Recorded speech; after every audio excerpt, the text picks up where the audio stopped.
fake news, in terms of what everyone is concerned about today, is really just another kind of propaganda. So when in the 2016 election, this news report began spreading like wildfire on the web that there was some kind of child pornography, predation ring, whatever was going on in a pizza place in Washington, D.C.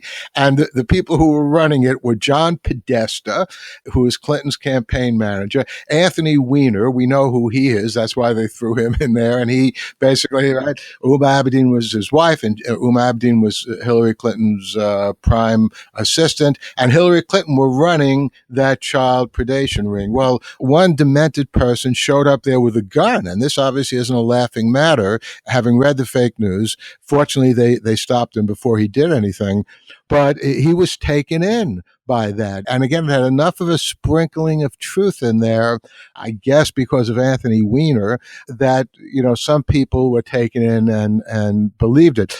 But I just want to also say what has now happened is the main threat and the main danger emanating from fake news is not even any more fake news itself, but it is the clever way in which Donald Trump and his adherents have turned the tables and labeled any news report that they don't like as fake news.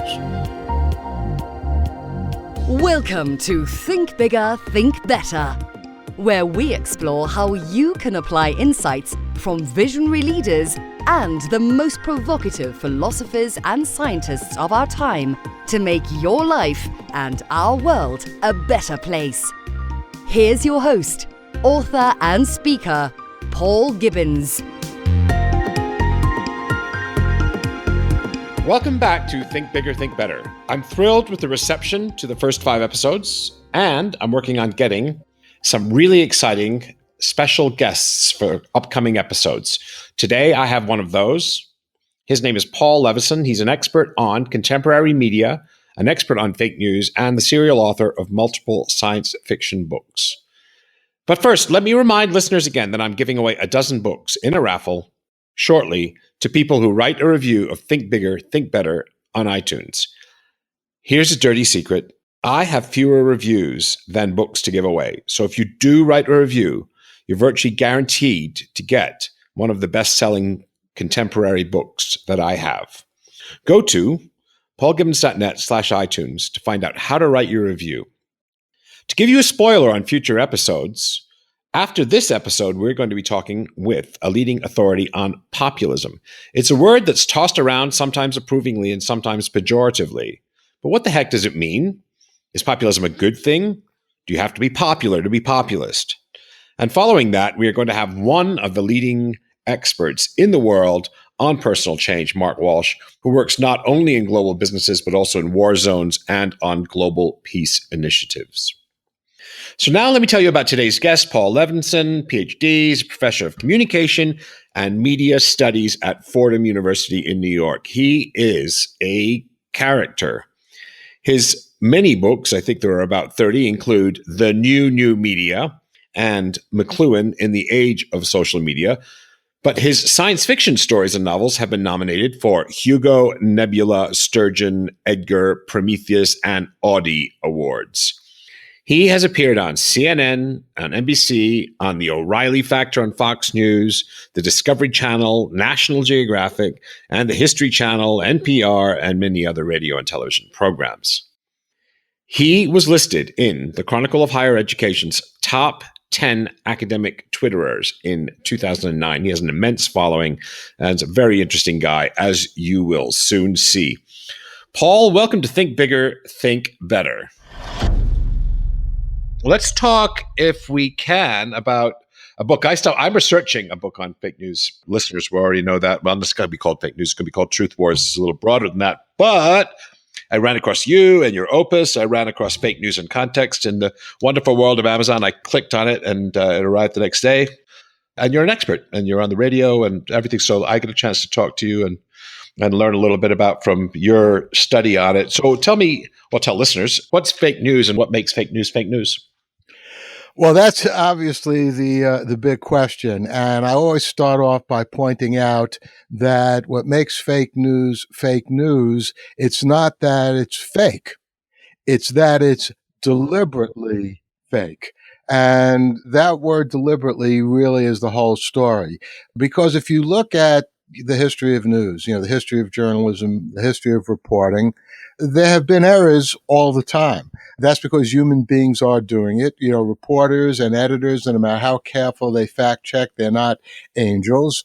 Think about the New York Times and Jason Blair. I guess this was like maybe back in 2002 when the news broke that he had been basically, making up stories, as he went along. He was a reporter, but the editors of the New York Times didn't know that. So in that situation, Jason Blair was creating fake news because he, for his own purposes, they weren't political. He was just lazy. Rather than going somewhere and interviewing people, he made up the interview. He had a lot of talent as a writer.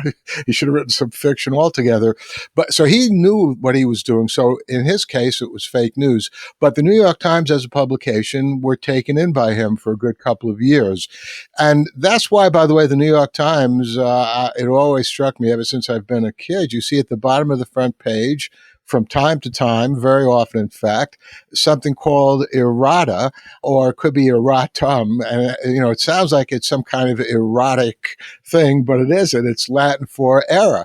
And they're basically admitting, the New York Times, that there are errors in their publication.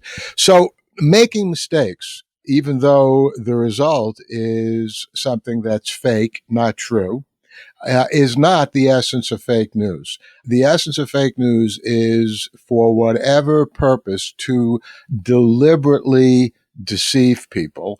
And that actually makes fake news a kind of propaganda, which also is designed to appeal to people's emotions, to get them to make decisions not on the basis of evidence or facts or logic, but to basically short circuit the rational process and get people to come to conclusions that they wouldn't if they thought about it rationally and if they were in control rationally. So, if you think about any ad and that you see on television or anywhere, that's not presenting the complete truth. That's basically deliberately slanting the truth, sometimes in a ridiculous way, but it works. For many years, there used to be a series of television ads, and you no doubt will remember Marcus Welby, the famous doctor on ABC. It was a pretty good series. He was like a wonderful doctor, and I think Robert Young was the actor who played him. He had a long career, and by this time in his life, he was like a kindly old man, and he was like the most considerate doctor. If you had a sniffle, he would show up at your house the next day. How you doing? Are you still sneezing? The guy was unbelievable. So Sanka, which I don't even know if they're still in business, but in those days, they were basically the only place where you could get decaffeinated coffee. It tasted terrible, but they were, able to have a pretty good business going for decades because some people wanted something that tasted at least distantly like coffee, but didn't have caffeine. And so the Sanka people hired Robert Young, the actor, to be sitting in a diner, and next to him is this guy who's like drinking, obviously some coffee, and he's all jittery and nervous. And Robert Young, in his Marcus Welby role, says, "Gee, I see you're a little nervous. May I make a suggestion?" And the guy says, "Yeah, what is it?" And he says, "May I suggest you try Sanka brand decaffeinated coffee? It'll calm you down." And then, boom, through the magic of television production, we flip ahead to the next day, and there's the same poor Schlemiel sitting there, drinking, coffee, but he's actually looking, pretty good. And who walks in? But again, Robert Young says, "Hey, I see you're drinking Sanka brand coffee. Did it work out for you?" And the guy says, "Oh, yes, thank you so much." So the point is that Sanka commercial was getting people to look at that character, the Robert Young character in the ad, as if he was a doctor. even though logically everybody knew he wasn't a doctor. But emotionally, people related to him as a doctor because they were used to seeing him on television. So that's just one, and that's a comical, but I think, very good example of how traditional propaganda works. Fake news, in terms of what everyone is concerned about today, is really just another kind of propaganda. So when in the 2016 election, this news report began spreading like wildfire on the web that there was some kind of child pornography, predation ring, whatever was going on in a pizza place in Washington, D.C. And the people who were running it were John Podesta, who is Clinton's campaign manager, Anthony Weiner. We know who he is. That's why they threw him in there. And he basically, right, Abedin was his wife, and Abedin was Hillary Clinton's prime assistant. And Hillary Clinton were running that child predation ring. Well, one demented person showed up there with a gun, and this obviously isn't a laughing matter. Having read the fake news, fortunately they stopped him before he did anything, but he was taken in by that, and again, it had enough of a sprinkling of truth in there, I guess because of Anthony Weiner, that, some people were taken in and believed it. But I just want to also say what has now happened is the main threat and the main danger emanating from fake news is not even any more fake news itself, but it is the clever way in which Donald Trump and his adherents have turned the tables and labeled any news report that they don't like as fake news. Well, let me take a contrary perspective here. So the Comet Ping Pong Pizzeria story doesn't stop there, because even though that guy was arrested, there were people who said, we'll go and finish the job. So that wasn't the end of the story. And that story was so viral. I can't remember. Did it get shared 1 million times? It was all over the place. All over the place. So material harm for fair news. But say we have to make a judgment about, to call something fake news, and I don't want to get into semantics here too much, but let's get into a little bit. You have to know someone's intention. So it's their intention to deceive. So let's take InfoWars, which I've obviously researched a little bit. So InfoWars, Alex Jones believed that the Sandy Hook massacre of children was false flag. The children were actors. The police, the first responders were actors. This was all staged as part of a government conspiracy to take away our guns. And he believes the same thing with Las Vegas and more or less all of these mass shootings in the United States are staged by the government in order to take away citizens' guns and their rights. And so he believes this, and he's got more than 1 million downloads on YouTube. Alex Jones, InfoWars. Mm-hmm. And the guy, from my perspective, is nuts. Is that fake news? Because his intention, I think he believes this stuff. Right. That's an interesting question. Intention is usually essential if the person who is creating and disseminating the fake news knows that it's false and is doing it to deceive. But now that you mention it, yes, I think another aspect of that is if a person is so demented that he or she believes something is different than the reality. So, for example, that Sandy Hook was staged by the government, or, another version of that is that no one was really killed there, and the whole report of all those, poor children and people who lost their lives, that's false. If that story was created as an expression of someone's dementia, that is, the person is literally out of his or her mind, then yes, that is fake news too, even though there's no intention there. So I think that's a good qualification that you added. I don't know Alex Jones. I would have to know him directly, one-on-one. So I couldn't say whether or not he seriously believes what he says to be true, or he just thinks that's a good idea. I'll give you, though, someone that I did meet, a bunch of times because I was on his show at least 3 or 4 times. And in fact, he interviewed me just this past summer for his podcast, Bill O'Reilly from Fox News. Indeed. And yeah, people always ask me, First of all, they asked me, well, why'd you go on his show? And I basically say, because I never turned down a request for an interview, but, because I'm arrogant enough to think that even if the interviewer has motives in interviewing me that I don't agree with, that I'm sharp enough to basically get the truth, at least as I see it out there. So I don't agree with almost anything O'Reilly said to me in the interviews or anything he ever said. So people have asked me, does O'Reilly really believe what he says, or is he doing it because he thinks it's going to be good television and he knows he has a, loyal viewer base that wants that?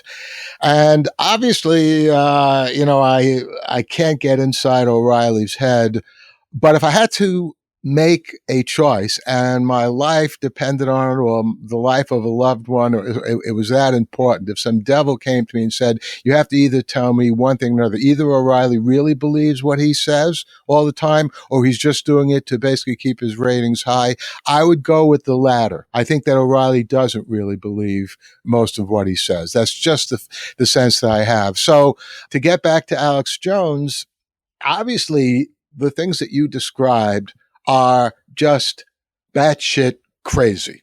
But it's not clear to me that he knows that and is doing it because he also wants to cultivate his loyal, insane audience, or he believes it's true. And only someone who knows the person very well could really make a conclusive judgment on that. It's very interesting because, as a psychologist, one of the things that we can't ever know is someone's intention. That's, epistemologically impossible. And even sometimes people don't know their own intentions, or this is a philosophical question, whether you're able to be self-deceived about your own intentions and hiding, as they say in one case, hiding a good motive under a bad motive, or a bad motive under a good motive. Since we can't know people's motive, well, let's try and be helpful. Why is CNN not fake news? How can we make that call? A long, long time ago, a really long time ago, because this was, I was born in 1947, so this must have been something I began thinking about in the late 1950s when I was 10 or 11 years old. And, I was not yet a professor or an author, but I guess I became what I became because even back then I was thinking about it. And I remember back then saying, hey, how do I know what I read in the paper is true? I guess I had read 1984, George Orwell's book, which was published in 1984, and that's what got me thinking about it.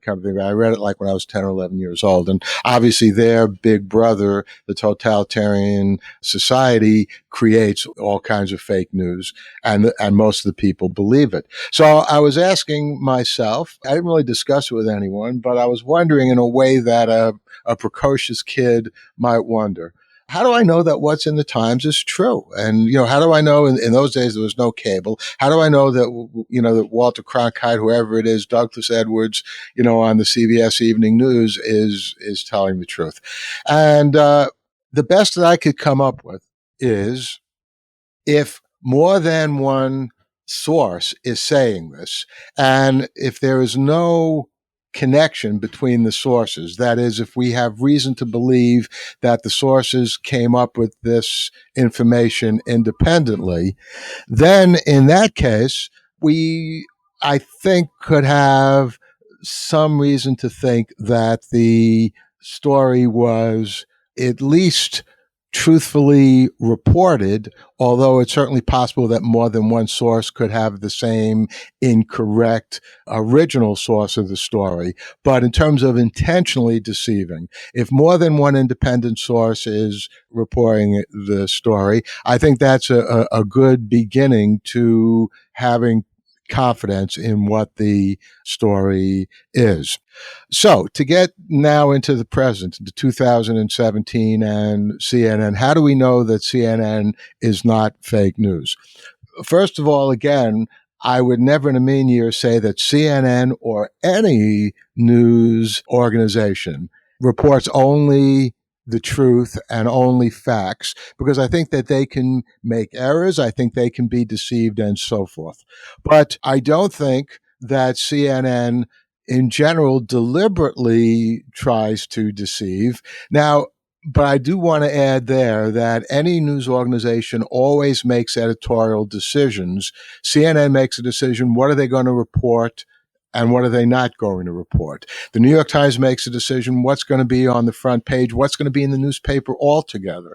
So those decisions, they might well be sincere, honest decisions, but those decisions are gatekeeping the news, that is letting some things through the gate so we can know them and keeping others out. So in that sense, it could be that we're not getting the full story, and I'm sure that happens all the time.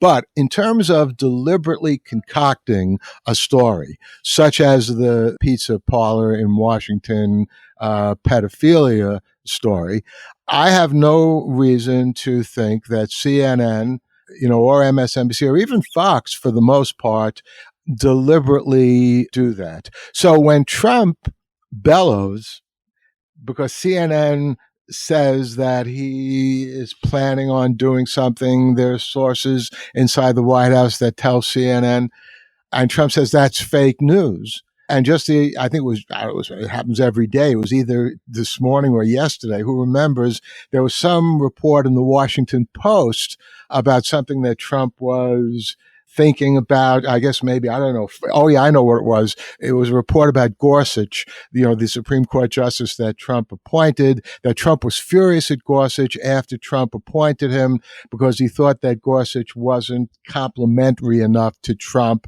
that Gorsuch should have been more grateful. This was a story in the Washington Post. Trump denounced that as fake news. So, I have no reason to doubt in general what the Washington Post is reporting. It's possible that they were misled by a source for whatever reason. But as you know, most of these news organizations don't report anything unless it's confirmed by more than one source. I have, by the way, a funny story to tell you about that. I heard about this years ago about a radio station in Texas. A guy, a disc jockey, is on. It's like 2:00 in the morning. A drunk calls in and says there's a big fire raging down, on whatever street. He says, okay, but the disc jockey knows this guy is a drunk, and he's trying to decide whether to report it or not.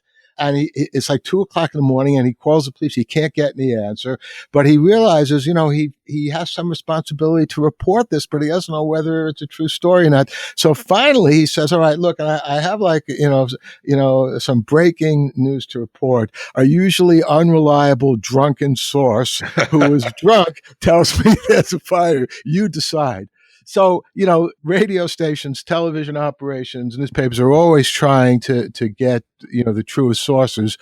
And whether it's the Washington Post or CNN, I have an open mind about this. And, if somebody has evidence that there is some kind of systematic effort there to make up false stories about Trump or anyone else, I would like to see the evidence.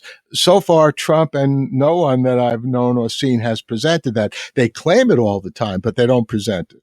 Well, there's an interesting distinction because Roy Moore, when I can't remember if it was 9 or 7 women came forth eventually and accused him of sexual misbehavior of various severity a long time ago when he was in his 30s, he said it was fake news. And to me, they misused the term. They threw the term around like confetti. So they don't really have either the intellect or the will to think about what they're saying.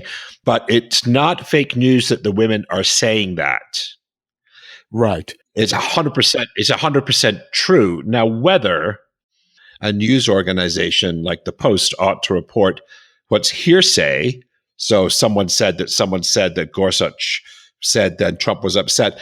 There's a part of me that thinks that sort of hearsay is first of all, it's like tawdry, and I don't really care what we've developed to this 24-hour news cycle is commentary and the commentary and the commentary and the commentary. So it's this chain of he said, and I find it irritating. I find it boring. I sort of tune in from time to time on the radio. I don't watch television news and something like that. But we've created a world where, in order to generate interest and drama, we have, again, commentary on commentary. And I find that sort of reporting on hearsay to be kind of boring, even when it accords with, what I'd like to believe about the world. Like was Secretary of State Tillerson calling Trump a moron. I mean, he did or he didn't. And there's part of me that rubs my hand in glee when someone who's a respected former chief executive says something about someone I also think is a moron.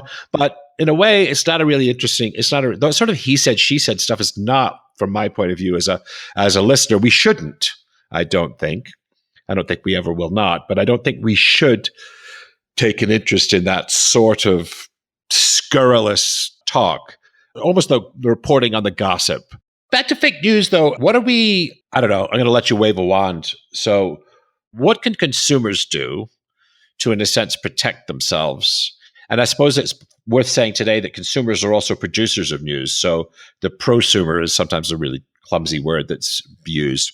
Well, what can consumers do to protect themselves? And what sort of institutional or media reforms or structural reforms do you think we need in society? Sort of two questions there. Sure. Well, the first question gets back to what I was saying about what I came up with in the late 1950s, early 1960s. How do you know whether something in the New York Times is true? Well, if the New York Times is saying it, if CBS is saying it, if the Washington Post is saying it, if NBC is saying it, if I don't think there were any all news radio stations back then, but there were a few years later, if they were saying it, then chances are what you are hearing, reading, or seeing is true. One of the wonderful things about social media, and those people who know me in the academic world know I'm very atypical because I am an unabashed optimist about communication and technology. And I think by and large, the democratizing power that social media have given people, and prosumers, but just even in terms of this question, we've never had more facilities readily at hand for checking whether a story is true or not. Now, the problem is a lot of people act on impulse. And for a lot of people, all they need is just one report and they're convinced. And furthermore, in terms of Leon Festinger's theory of cognitive dissonance, which goes back to the 1950s and what McLuhan talked about, narcosis, falling in love with our own reflections. If we hear or see or read something that supports something that we already agree with strongly, we'll accept that without seeking any further confirmation or verification. But the best technique that consumers of news can have, and they have never had, and we have never had, because we're all consumers, we've never had better facilities and really easy ways of acting on this in history, never as much as we have now, is to check. And, this is something that people are starting to do. They read something somewhere and they Google it and see who else is reporting it. And if only one place is reporting it, usually what happens is pretty shortly someone says this is not a true story. So we need to keep in mind we're still at the very early stages, even the infancy or early childhood of social media. Twitter and YouTube didn't exist before 2006. And Facebook is just a few years older than that. So this is very young in terms of media. And I think people are slowly beginning to realize that they can use these tools to sort out truth from falsity. Now, as far as the media themselves, and as far as social media, one of the problems with social media, and even though I'm an advocate of social media and an optimist, I'm not at all blind to the problems, is that they did not think of themselves as news organizations during and through the 2016 election. They thought of themselves as, social sites where people could talk about things. And so news would come up there, and it didn't matter to them whether the news was fake or true or something in between. And they, Twitter, Facebook, YouTube, took no action to in any way filter that news, look at it more carefully. Now, that approach actually has some powerful benefits, because what it means, and again, this gets back to what you said about prosumer, it means that you don't have to be a reporter for the New York Times. You don't have to be someone who's talking on CNN or MSNBC or Fox to deliver the news. Anybody can deliver the news. That's the great benefit of it. In other words, it takes down those gates. And I think that is by and large a good thing, because up until very recently, only a very, very small number of people could get their ideas, their reporting, okay. So it's a good thing, but it had problems. And I think that the learning curve has been steep, but we are beginning to see Twitter and Facebook, and I outlined some of these things in my book, Fake News in Real Context, begin to apply various techniques to at least flag things as fake news. Now, one of the problems, and anybody who works with computer programming will tell you the same thing, it's very easy to glibly talk about algorithms. Why can't Facebook just, put together an algorithm to weed out fake news? Algorithms are not, something that can tell whether something is true or false that quickly. The current crop of algorithms can tell what I'm interested in seeing, but they don't know if what I'm seeing is true or not. So the sort of ugly reality is, at this point in time, it takes a human being to see something, say, you know what, that doesn't seem to me to be true. Now, Facebook obviously has billions of people pumping information into it. They're not going to hire a staff of 1 billion people to check what everybody else is doing. But they are beginning to bring some human curation into that. And I think that's a good thing as well. But as long as we're on this subject, I want to point out something which I recently wrote about in an article for an online site called The Conversation. It was picked up by AP, and so it's all over the place. What I don't think should happen, and what I don't want to happen, is the government getting involved in any kind of regulation of social media. And there are many good reasons why that, I think, is a very dangerous thing. The first and foremost is we have a president now who says what I think is true, he thinks is fake. And he's basically said, he wishes, some of these, places would go out of business, go away. The last thing we need is the FCC to try to regulate them and, shut them down in any way. And, that's in my view, an ipso facto violation of the First Amendment anyway. By the way, I think the FCC in general, its very existence violates the Congress shall make no law provision of the First Amendment. But so if we're talking about what I see as the best things to do, those best things, I think, need to come from the social media themselves. The traditional media, and I'm including cable news, in traditional media, they already have fact checkers and producers and editorial people, as do the traditional newspapers. And they are, I think, already doing a pretty good job. Again, nobody is perfect. It wouldn't hurt if they were even more careful, if they stepped up their game a little bit. But that, I think, is the way that we can best approach this problem. Keep the government out of it, and at the same time, educate and encourage consumers to not believe the first thing they see in a tweet or on Facebook, to try to resist that and check things out before they come to conclusions. So your intuitions are you're a very strict, the strictest possible interpretation of the First Amendment. I come from Europe. I spent the last 30 years in Europe, and we're a little tougher on hate speech. We're a little tougher on libel. We're a little tougher on slander. We're a little tougher on incitement to violence.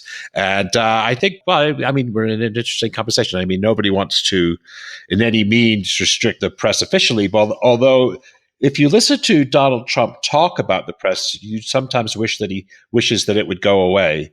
And yes. And that's the way authoritarian people have always. I don't know if you read this book on tyranny by this guy Timothy Snyder, who's a Yale guy, and he talks about the parallels between current times and Nazi Germany. And, a lot of people make fun of such parallels. But one of the things he's at pains to remind us of is that Hitler was democratically elected. And then he went about disabling institutions, including the media, that would have held him to account to the people he elected him. And so one of the things you would do as an autocrat was you would say, these institutions which hold me to account, the FDI, the Department of Justice, the media, the Securities and Exchange Commission, the investigation, you'd start to disable them. And if you could disable them by official means, you try and disable them unofficially, and that's by using some of the labels of the FBI, some of the labels of the Justice Department, some of the labels of the media.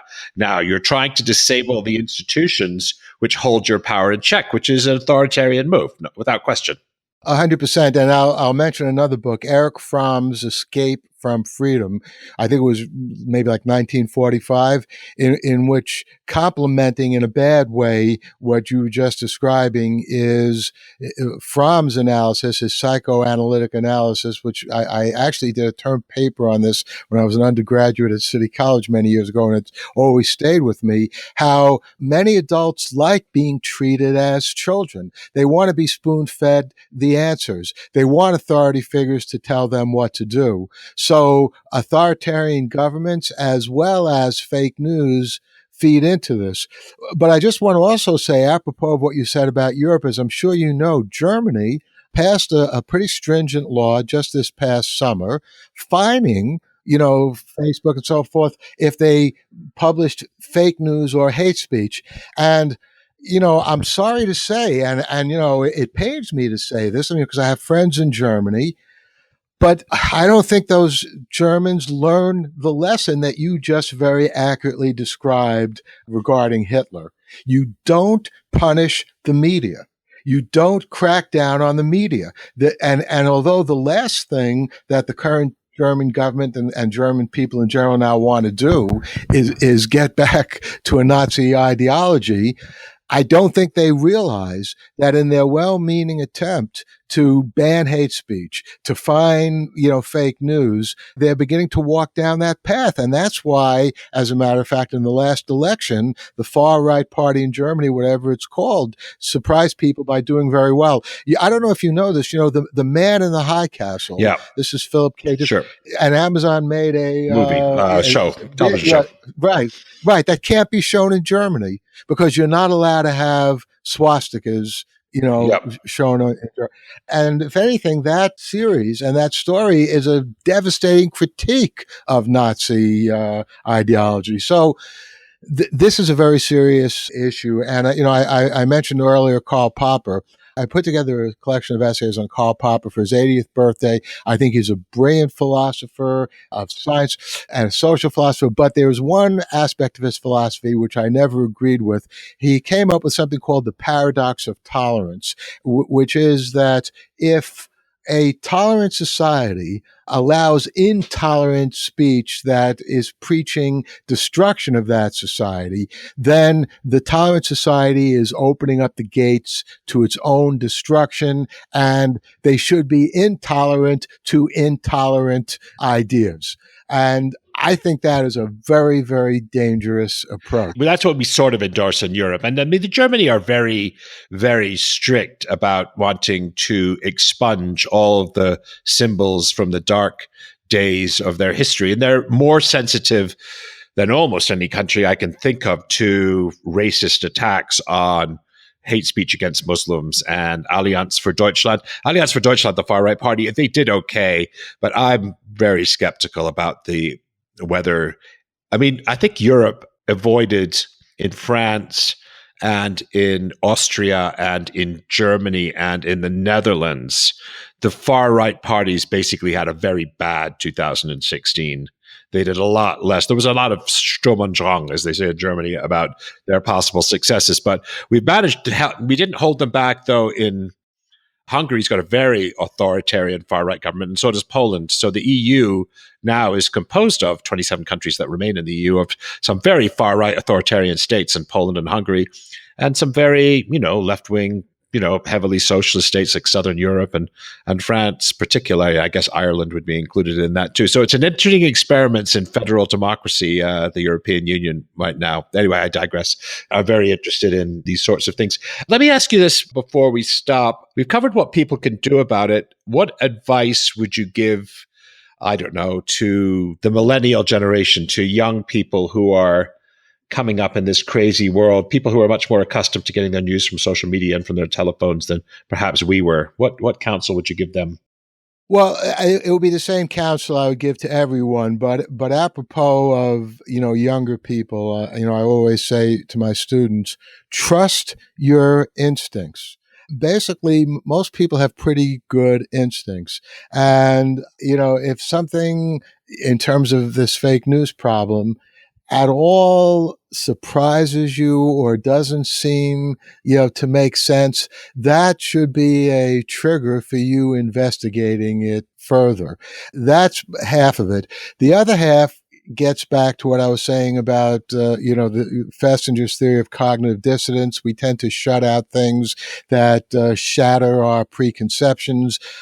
McLuhan's great example of the Narcissus Greek myth, this very handsome youth looks into a pool of water and shuts everything out. In one of the versions, basically, he falls into the pool and drowns. He's so in love with his own reflection. But that needs to be resisted. It can be resisted. One of the things I mentioned in my book, Fake News in Real Context, there was a fascinating study that was done just about 2 or 3 years ago in Texas, in which people were given a series of stories, some of which were true, some of which were fake. Before they were given that, they were identified based on filling out surveys whether they were progressive or conservative. And then another variable was thrown in. Some of them were told that if you get the correct answer, you will have a 1 in 100 chance of winning a small gift Oh, certificate. yes, I remember this research. Yeah, you talk about it in your book. It's very interesting. Tell us the story. Well, and it's fascinating. What basically was discovered in that experiment is that, people tended to believe fake news if it supported what their political views were. So conservatives believe fake news that made progressives look like lunatics, and progressives believe precisely the opposite, fake news that disparaged conservatives. But as soon as that tiny financial incentive was put into the mix, everyone suddenly said, nope, that's not true. That's entirely symbolic, really. It was nothing, right? But all of a sudden, people who were so instantly convincible and so instantly gullible when it accorded with their preconceived political views, all of a sudden were very astute at discerning the fake news from the real, which I think that's a fascinating story. That's a fascinating story. You mentioned the BuzzFeed research, Craig Silverman's research with Ipsos, that people were many times more likely to share a fake news story than a real news story during the 2016 election. Yes, I didn't actually mention it, but that's just one of many examples. That it gets back again to the cognitive dissonance, narcissus narcosis. If the fake news supported what you believed, and you have a group of people who believe that and are eager to see that, that basically greases the wheels of that process, and that's what needs to be resisted. In the end, this gets into like one of these fundamental questions. And I've always liked, John Milton's view about this in his Areopagitica, this great tract about freedom of expression. In the end, either you believe or you don't believe that human rationality, other things being equal, can't separate truth from falsity. And if we believe that, then the thing that most needs to be avoided is closing the marketplace of ideas off to any information, because then we may well be shutting out the truth and leaving just falsity in the field, and then people cannot see the truth and make the correct decision. And there's no way you can prove that human beings are rational, because anytime you try to prove that, you're acting in a way that thinks rationality is worthwhile. Exactly. So anyway, if I have, my blog is called Paul Levinson's Infinite Regress. That's an example of infinite regress. But anyway, I do, as a question of faith, or as George Santayana put it, an irrational faith in reason. I believe that there's that human beings do have that rational ability. Well, you have a faith in, I don't know about free market, economic market, but you have a faith in free information markets, that basically there'll be some kind of market forces and self-organizing and self-regulating, and without heavy-handed. You're what's called in Europe. We don't really have these in the United States, but it's called a left libertarian. So you lean left on many things, but as far as interference in the information space, particularly in the space of news, in the space of media, in the space of communication, then you're strictly libertarian, I would say. Is that right? Yes, 100% right. In fact, I would say I'm a progressive libertarian. And what you said about what I think about government regulation of communications, strictly hands off, no regulation whatsoever, as that makes me a libertarian. But I also think, to get into a different topic, I think healthcare should be universal. And in the same way that the government defends us against human attackers, I think the government should defend us against microbial or genetic attackers, as in cancer. So, I mean, because both can kill us in different ways. So, in that sense, I'm progressive. I do think it's the same right that we have to expect our government to defend us against other powers, Sure. human beings who might kill us. We have a right to expect that our government's going to help us medically. I've never heard the argument before, but I'm going to ask you a hard question as a left libertarian or someone who's wants the strictest possible interpretation of freedom of press, freedom of speech. Net neutrality. Give us your view. Should the government, in the case of an unregulated, what's your view there? Yeah. Well, I'm glad you asked, because my colleagues think I'm out of my mind. That doesn't. That's not the first time. That's not the first time, right? That won't be the first. Won't be the last time either. I think net neutrality is unnecessary, and I think it's dangerous because, again, if it's administered by the FCC, the last thing we need is a government agency saying or doing anything regarding communications. But it turns out anyway that it's unnecessary. And just to give several quick examples, net neutrality wasn't applied until June 2015. It was enacted a few months earlier. Nobody was basically being kept off the internet then as a result of it. Nobody was being charged exorbitant money. And so the idea that we need it is itself, I think, something that just does not hold water. Obviously, Netflix and Amazon want net neutrality because they don't want to be charged more, to get their content out there. I'm a great supporter of both Netflix and Amazon. I watch far more television on Netflix than I do any place else. But I have no problem with Netflix paying for that. And if they need to charge me a little more for that, fine. I don't care. I'll drop my cable if I need to.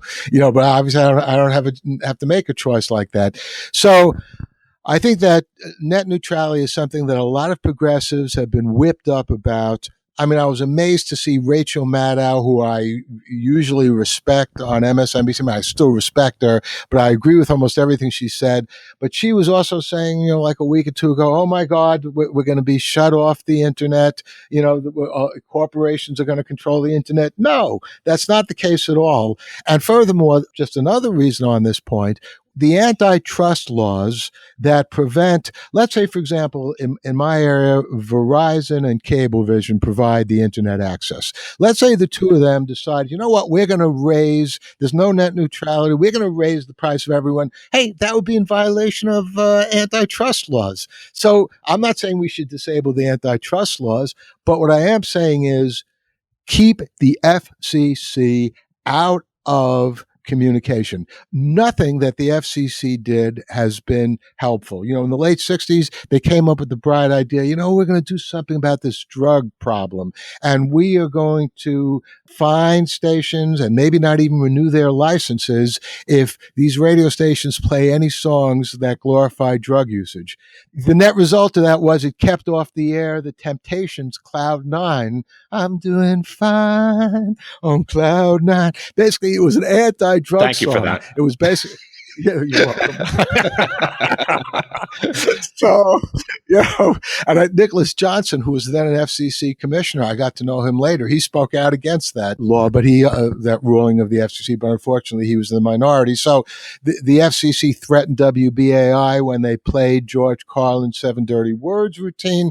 They should keep out of communications and basically disband. That would be the Well, I best think thing. we've gone too far in Europe for sure. For example, there was a Danish newspaper that had cartoons of Prophet Muhammad, very kind of satirical things. Some of them were vulgar, who cares?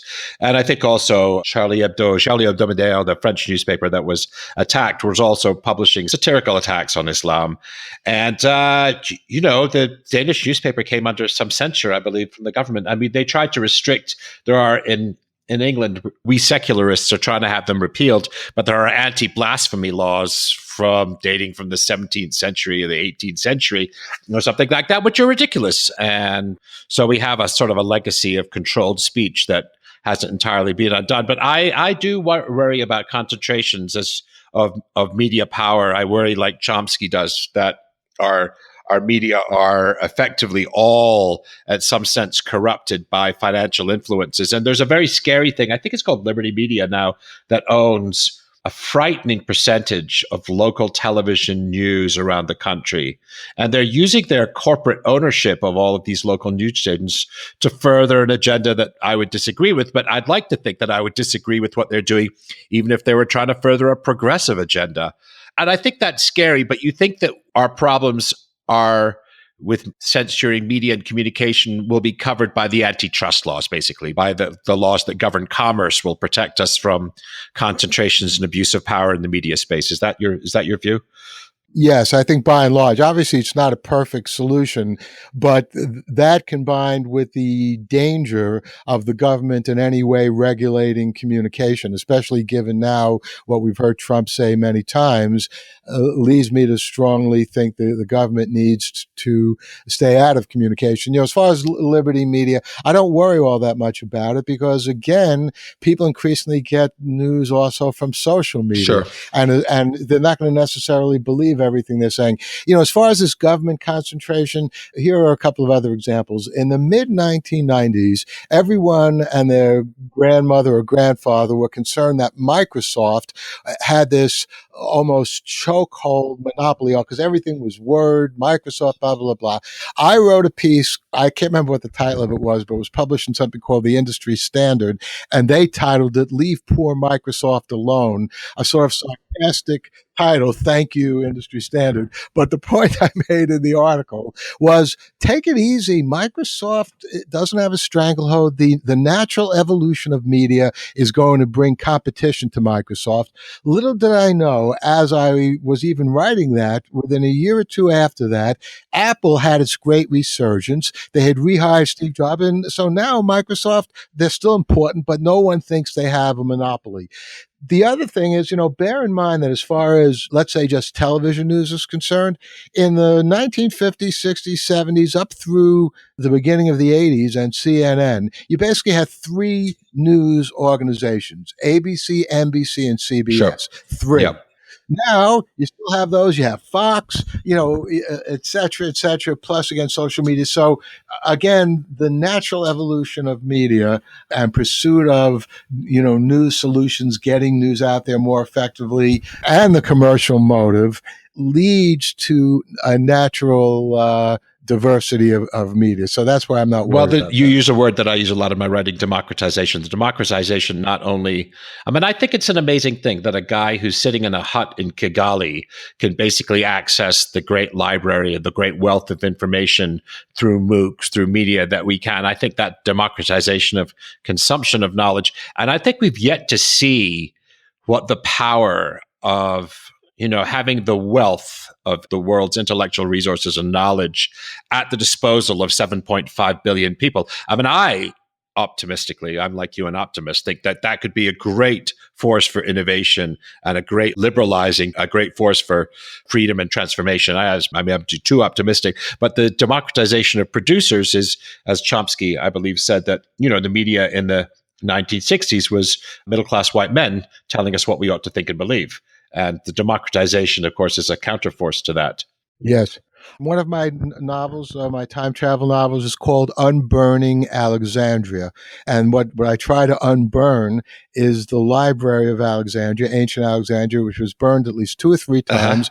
By some estimates, wiped out almost 750,000 texts, scrolls, many of which were unique. We only know about a third to a half of Aristotle's Right. treatises on various. Anyway, that can't happen now Yeah. because the world would have to be destroyed for that to happen. And that's why I think this is such a good thing, this being this digital democratization of information. All right, let's wrap up with the following question. You're going to love this. I think you're going to love this question.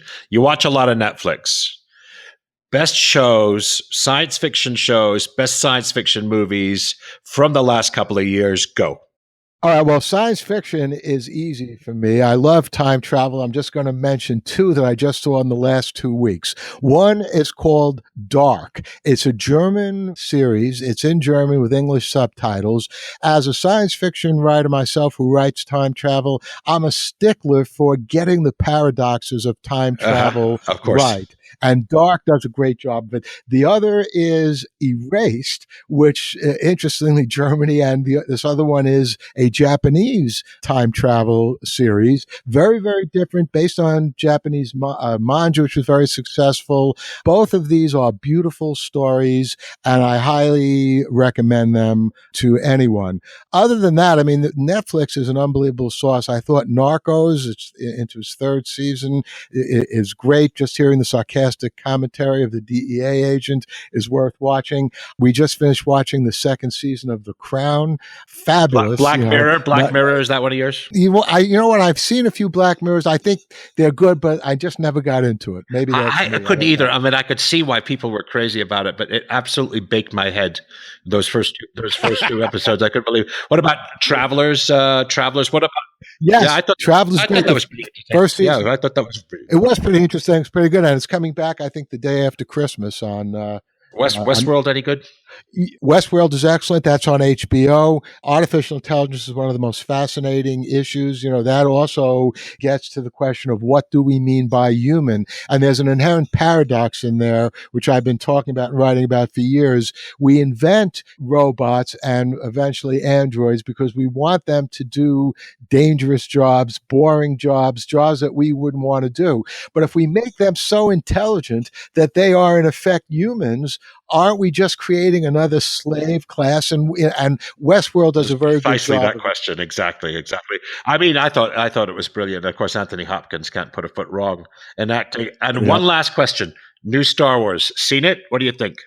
No, haven't seen it yet. We're waiting until the crowds, diminish. But we'll probably see it in the next couple of days. I couldn't believe I had to book tickets. I booked tickets 6 weeks in advance, and I still got shitty seats. I mean, there were 20 of us. I mean, there were a whole bunch of us. It was a great family thing. My ex-wife, who's not a great sci-fi, she actually cried during parts of it. She said that's the best of the 9 of them. And she's not a sci-fi person like at all, right? I mean, so that's one data point anyway, but I enjoyed it a great deal. I thought they did a fabulous job. Look, this has been more interesting than I could say. Thanks a ton. We could chat for 30 seconds or so afterwards. Now we get to the cool section of the show when I get to talk about books, movies, podcasts, and other cool things that are out there in the world.